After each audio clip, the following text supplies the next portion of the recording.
Kayuta and Waneta. The Indians loved our lakes.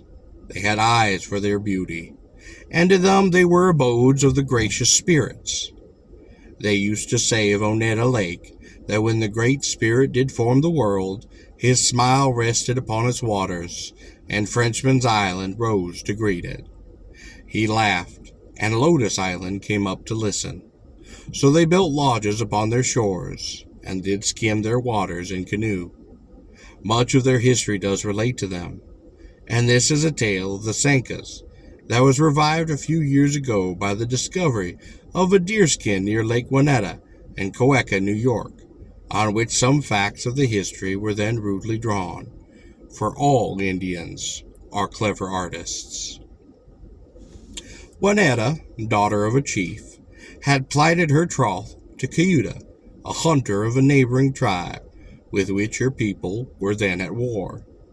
Their tryst was held at twilight upon the farther shore of the lake from her village, and it was her gaiety and happiness, after these meetings had taken place, that did rouse the suspicion and jealousy of Kayuta, who had marked her for his bride against the time when she should have won her father's consent by some act of bravery. He then, shadowing the girl as she stole in the forest one evening, saw her enter her canoe and row to a densely wooded spot. He heard a call like the note of a quail, then an answer.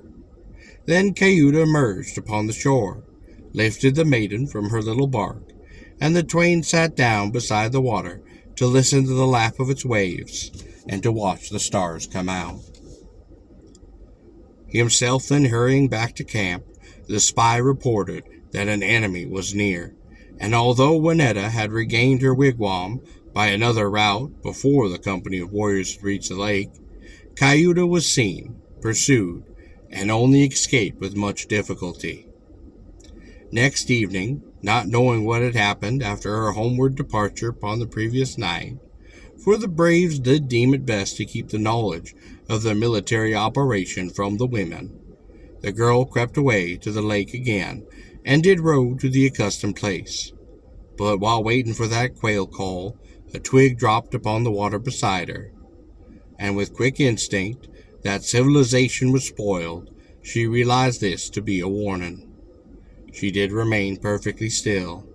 She allowed her boat to drift toward shore, presently discovering that her lover was standing waist deep upon the water. In a whisper he told her that they were watched, and bade her row to a dead pine that towered upon the foot of the lake, where he would soon meet her. At that instant an arrow grazed his side, and flew quivering into the canoe.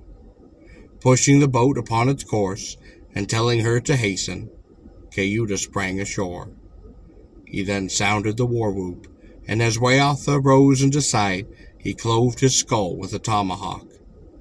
2 other braves now leaped forward, but after a struggle, Kayuta left them dead or senseless. He would have stayed to tear their scalps off had he not heard his name uttered in a shriek of agony from the end of the lake. And, tired and bleeding though he was, he bounded along its margin like a deer, for the voice that he had heard was Waneta's. He reached the blasted pine, gave one look, and then sank to the earth. Presently others did come, who had heard the noise of the fighting, and burst upon him with yells and brandished weapons. But something upon his look had restrained them from a close advance. His eyes were fixed upon a string of reeds that lay upon the bottom of the lake, just offshore, and when the meaning of it came to them, the savages thought no more of killing, but did mourn in their grief for Waneta. And stepping from her canoe to wade ashore, she had been caught and swallowed by a quagmire. All night and all day Kayuta sat there like a man of stone.